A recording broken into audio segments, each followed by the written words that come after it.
intent is one of the biggest sort of chunk of dollars that we have in the digital media ecosystem. We center those dollars mostly around search.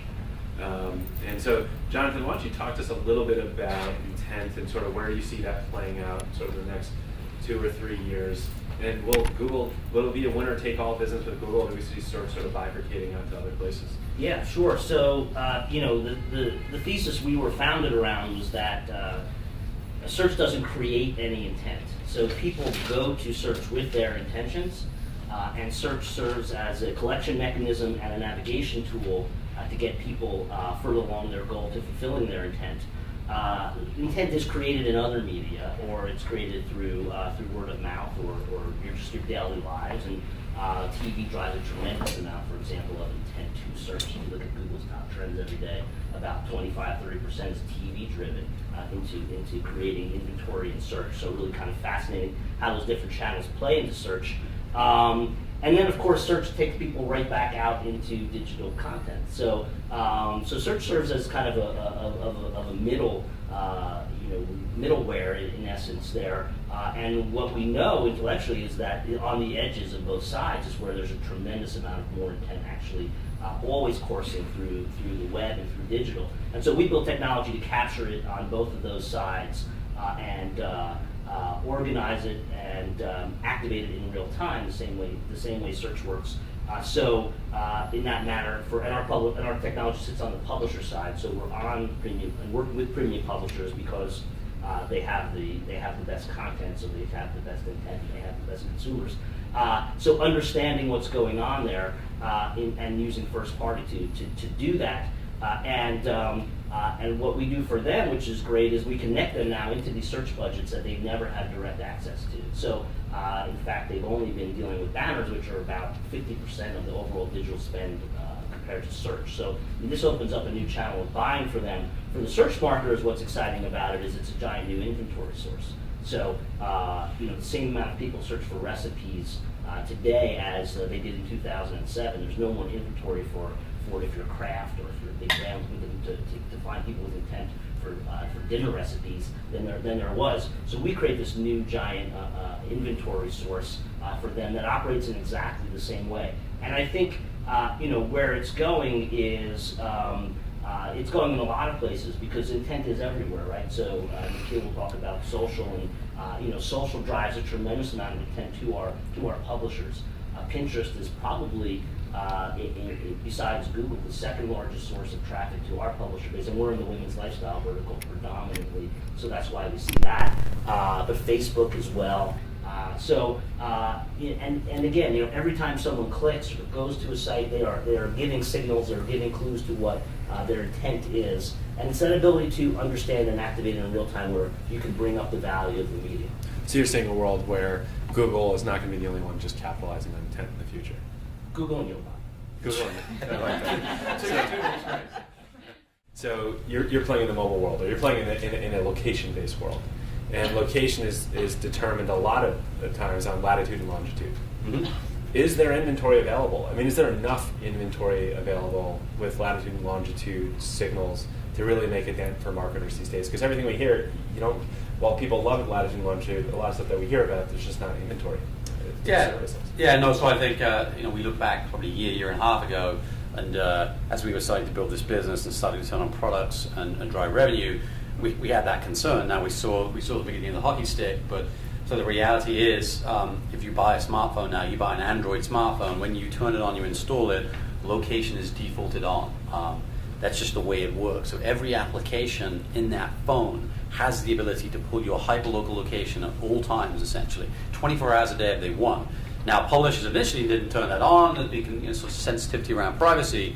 That slowly has been eroded, and then Apple did something that's pretty meaningful, whereby right from the beginning they said, we're going to make this opt-in, and as you're probably all aware, if you have an iPhone, you click yes for location. Now that app has access to your location 24 hours a day, and guess what? Turns out nobody did anything nefarious with it, right? Nobody turned up at your door and tried to steal your car because you had a location turned on your phone. I think consumers have realized that, so we've seen this tremendous growth of location-based inventory.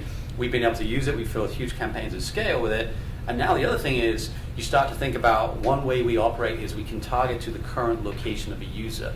So an ad impression comes out with location on it, we throw that to our system, we contextualize, this is somebody at a Little League game right now. They're probably in a, they're probably this type of person. This is somebody late night drinking in a digitally active area, a socially active area. They're probably quite different. This is somebody who's most likely a tourist. But now so that's real-time location, that's been very powerful. But now we can start to say, we've seen these devices enough, they've opted in, they shared their location, they have a unique identifier that's now privacy friendly thanks to Apple, and Android will follow soon. So now we can actually build behavioral profiles based upon where those devices have gone. And that's not tracking people, that's saying, we've seen this device in a number of airports, we've seen them on a bunch of golf courses. We know they're probably a business traveler who likes to golf. We don't need to know the locations, we can take those and build behavioral profiles. So now for all the location inventory we see, we're building up these really powerful behavioral profiles of devices that are essentially new data sets. Because a lot of targeting that was cookie-based came from the direct marketing world, right? Where you used to send direct mail to people based on your credit history, your retail history. Well, where you go in the world is a tremendous indicator, intent, behavior, and if you can harness that and you can message people intelligently. So if I see somebody at work, I'm probably not a good time to have like a pre-roll video play in an app. If I see somebody in the DMV or at a doctor's office, they're much more likely to be engaged, et cetera, et cetera. So we've seen a tremendous growth in this industry in terms of the availability of impressions. But then there's been all these new ways to harness them that have become very powerful. So we've been lucky with the timing. We've seen this huge growth in availability and receptiveness of users for us to be able to apply that as well. You guys are helping brands in terms of implementing a marketing infrastructure to allow them to sort of unite data sets. What are some of the hurdles that you're sort of seeing in that space in terms of actually getting access to these different data sets in order to unite and sort of make meaningless? So we play in a space that's familiar to everybody, which is customer loyalty, and it's familiar both because everybody probably is a member of at least one loyalty program, whether it's United Airlines or Starwood Preferred, but it's also familiar because every brand wants people to be more loyal to them. There is no brand that says, you know what, I'm fine with the amount of time the customer spends with me. I'd rather them spend their money or their time somewhere else. So everybody wants to create more loyalty, and people understand loyalty. But what we did was we really looked at it and said loyalty itself needs to change. The way it's measured, the way it's understood was for so long about how much somebody spends. And while that's an important component, it's now much more about how does somebody not just spend, but how do they engage? And engagement happens in so many other places. And so what we've done is unified the notion of spend with the notion of engagement all back to a specific individual. And we've made that simple by using the loyalty mechanic. And what that means is you need to give somebody a reason to want to share information with you. And so our motto actually is give more, get more. And the reason that's the case is because a user, a customer is willing to give more of their time, give more of their spend, give more of their data, more of their information if they're getting something back in return for the brand. And for that matter, a brand is going to get more if they're willing to give more access, give more status, give more opportunities to the customers. They'll get something back in return. And so really the mechanism that we've used to easily and effectively unite all of this data and to create the set of customer understanding that we can provide is this notion that every time the customer interacts, they're gaining something back of value in return. They're being recognized that, yes, that interaction, that follow on Twitter, you watching the video, you visiting my website, you reading my email, or you spending money with my brand, that has value to me as a brand, and I'm going to recognize that value and reward you in some way back for the value. And when you create that sort of dynamic, we found it to be very, very effective for both consumers to be willing to share more and to unify that data set and to do so in a way that they don't feel sort of creepy and tracked, but actually feel good because they can say, wow, said brand really appreciates me as an individual, and that makes me want to be more loyal. We have some specific problem, whether it's a communication problem, whether it's fundraising problem, whether it's microfinancing, whatever the issue might be. We're applying a network of people to some particular problem, right? Whether it's, again, talking to people, what's Kickstarter, or you're raising money for different programs, and whether it's any one number of these different types of sort of social platforms that have emerged. And I think the question to ask yourselves too is, how many of you have a Twitter account and a Facebook account and consume media totally differently from both of those different channels? Yet we as planners and we as the agency or the brand think about this as social, one encompassing category. So when it really is actually very, very unique. If I consume media differently from all these environments, why should my media strategy be consistent across all these different environments, right? So that kind of leads to this notion of native advertising, which is this basic concept or theory that, media advertising shouldn't be real estate driven, it shouldn't be interruptive, it should be connected or integrated within the experience. So very simply, anything I can do as a consumer, right, becomes the direct reflection of the media asset that's available. If I can tweet on Twitter, the ad unit is I'll promote a tweet. That's it. That's the only thing that we can get there, right? Or if it's a stumble upon, right? You're stumbling as a user in stumble upon. You go through different random websites. The paid media asset opportunity for you as an advertiser is a paid stumble, right? So this reflection exists very and we can almost use that to predict kind of what happens moving forward, especially if you think about platforms that haven't yet monetized, like the Foursquares of the world, the Pinterests of the world. Will Pinterest put IAB banners all over their site, or do they opt for a promoted pin type concept? We can start to kind of make those assessments. But I think the other interesting thing about this too is it's very global. Right? Yes, we have Facebook and Twitter in the United States, and they're mostly global environments that are pervasive again in most emerged markets. But we also have endemic environments that are social, that are native in each of these global markets, right? So a good example is in Japan, yes, we have Facebook, yes, we have Twitter, but we also have Mixi and Line.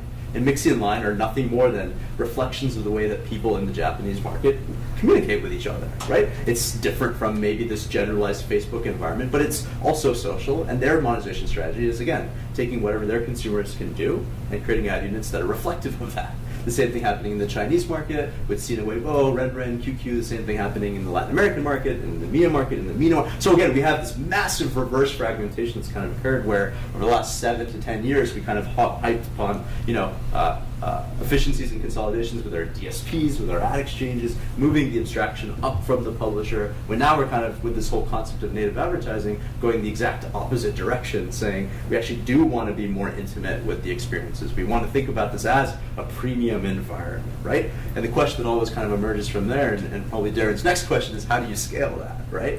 There's some more things that haven't been talked about. So what I want to do is use sort of this next sort of period before we get into Q&A into some rapid fire sort of areas. The specific one for us is we're in this digital world that's increasingly becoming sort of scrutiny from the government and also from other stakeholders around privacy.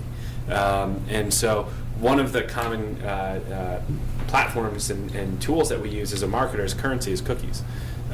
So as folks that are, as CEOs, as co-founders that are having strategic talks with the browsers, the big platforms, the Googles, the Yahoos, the Facebooks of this world, sort of, are you long or short cookies within 5 years? Meaning that by the end of 5 years, will we use cookies as a media technology to target consumers? And I'll start with Frank. So the answer is yes or no. Jonathan will tell us that we need to define cookie further. So cookies to be defined further will be third-party cookies coming from outside of a first-party domain. And we'll go down that list and also have a little bit of a conversation about that. But Frank, let's lead it off. 5 yes, 10 no. Cookies will disappear as fast as the pop-up did. So gone within 2 years. Agreed, 2 years. Yeah, short on cookies. 5 years, they'll be gone. All right. So why does some of us think 2 years, some of us think 10 years? Like what is the... We have a selection bias up here because we are all on the leading edge of technology. But just think of everybody else that's out there starting businesses right now. They're not going to be. They're going to invent things around cookies now that actually catch on and do okay for a while. So the right thing is to get rid of them, but they won't be gone. So I'll say what I said last time, which is constructive. I think the cookie was built for the web browser, which is the primary way everybody accessed the internet, and I think we are moving away from the web browser being the primary mechanism to access the internet. It's your phone, it's your tablet, it's your car increasingly, and it's going to be a whole bunch of other devices. The internet is going to be a foundational enabling technology, right? Like the car, like roads, like electricity, whatever it may be. So the idea of having a construct for targeting, for user information that is built around the web browser is no longer valid, and clearly it doesn't work on mobile. So for our business, we built a decent business with no cookies. There's no cookies in our world. We don't care. We never talk about cookies. So I look at that again. It is a bias, but I think as the world evolves and the internet evolves, I don't believe the primary mechanism for accessing it will be the web browser, and therefore at some point, it doesn't matter if a web browser is still a good amount, you will not be able to connect that with all of these other touch points, and you're going to need some unifying technology, and that will supplant the cookie and then fundamentally replace a cookie. Sorry. You say we, I'm sorry, because I'm thinking like as an advertiser, I need that, right? Because part of my whole thing is I'm trying to understand a path to purchase. I'm trying to understand, kind of how to, iteratively message to people and dynamically version it and all those things that I have learned, over the past few years. And so I'm thinking, because I'm not nearly as knowledgeable as probably anyone in this room on this, if you take away the cookie, how do I know that now? Like, am I back to scattershot TV? You're going to have a serious issue with attribution and tracking, unquestionably. I think to the point before, you will be opting in to being based on where you are consuming content. So, which means the large, and the cookies will be generally some type of a first-party cookie. So, for example, if you use Google services right now, if you use Gmail, if you're logged into Chrome, you have consented for Google to, you've provided explicit consent for Google to use their cookies to target you, and now it's actually across all Google products. If you go to what they do in Europe, as you may know, is when you go to a publisher, you have to opt in to allow for tracking and for use of their analytics in often cases. So this benefits the large publishers who have those massive first-party relationships. So the power shifts back to them and away from networks and third parties, and shifts back to the people who that actually have the relationship to the consumer, which is why I think it's beneficial. So you are marketing to the consumer, but the consumer is there to interact with Facebook. Facebook is the platform. Right. Facebook has permission as part of their terms of service.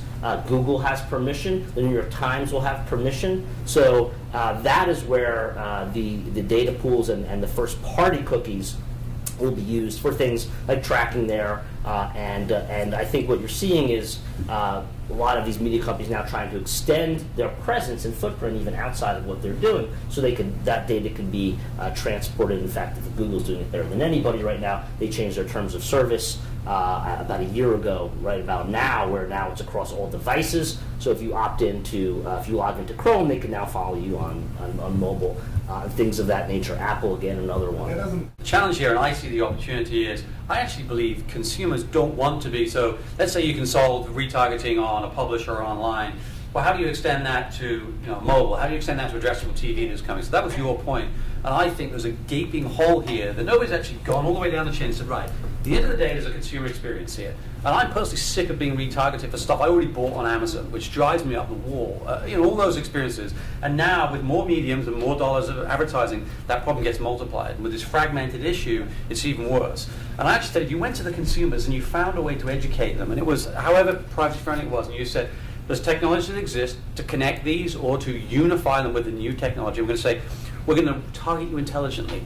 Your credit card data, we're doing a bad job of selling to a cookie match that really, by the time it actually targets you, is a mess anyhow. We're going to allow everybody to have access to that in a privacy-friendly way, blind match or whatever, and we're going to build a system that allows you to be targeted throughout your consumer journey intelligently with things you care about. I think just about every consumer in the world would go for that, right? And the trade-offs aren't really that great, because I don't actually think that there's been that many demonstrated. In my experience in ad tech, I haven't seen any demonstrated examples of people's privacy being violated in terrible ways. And I think the industry doesn't do a good job of to an earlier point, building a system to do that, and B, getting all the consumers on board and saying, this stuff is good, right? All this bullshit about privacy and Al Franken and Congress, that's just political posturing. We're trying to make this world better for you. And I just think there's a huge opportunity there. And as we stay in these fragmented silos, you allow this privacy thing to get bigger and bigger, and you don't create great experiences for people. And I think that's what we're missing. And I'm guilty of this, because when I start talking about this, I tend to frame things in terms of the math problem or like the way that the actual thing happens. But it needs to be presented in such a way so that it makes sense. And if you're going to analogize it People should be in a doing midway, that. right? Advertising, the new way of advertising, the effective way, based on the way we're all talking about it, is it's like a chemical reaction, right? So your substrate is attention. The thing that you're working off of is attention. So you garner attention, and then you convert it or synthesize it into an outcome. So first I have to have a connection with you. That connection is your ability to pay attention. I can predict what you'll pay attention to, not with a cookie, not with all this nefarious data, but with the context that we're all talking about. It's the context that you enter into the arrangement with me that then predicts an outcome. I take the attention, and then I convert it to actual conversions. Unique users to the site, checkouts through a paywall, loyalty partnerships or purchases. And people, and we agree with Adaptly. The best types of advertising are native to the context in which you want to use the platform. So you came there for a certain reason. Don't divert your attention. I watched while people screwed up the first version of the internet. It was beautiful the first time I saw someone put a link. It was to a flower. I clicked on the link. It went to a page about the flower, and I almost fainted because it was so beautiful the way that things lined up. And then somebody came along and slapped a banner ad next to it. And we're like, all right, that's the internet. And it just watched it degrade the value over time because it was not adjacent. It didn't add value. But what we can do is we can enter into an arrangement with the person in the context in which they expected the arrangement and make it additive. We don't have to create all these adjacent tangents that come off of what we're doing. We can keep in line with the value creation and actually make the world and the advertising model better by servicing people better, faster, and earlier so that there's more area under the curve for what we're doing in the future. And it becomes a game to see how fast we can improve the slope at which we accrue results. And that is going to be a function of how effective we are at being contextual.